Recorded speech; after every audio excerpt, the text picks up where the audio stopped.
The Coding to Learn and Create project has explored how coding education can be made more inclusive and address the needs of learners with disabilities.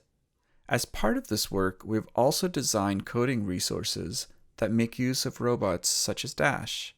While off-the-shelf robots are an effective way to engage learners, they more often than not are proprietary and difficult to customize.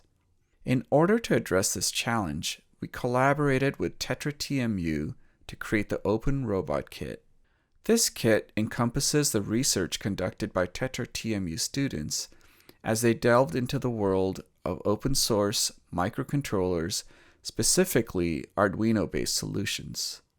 Arduino hardware and software allow anyone to create devices that bridge their physical and digital worlds.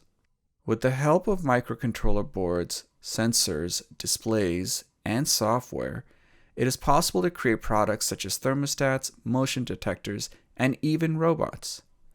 The array of Arduino parts and peripherals is truly daunting in size and complexity.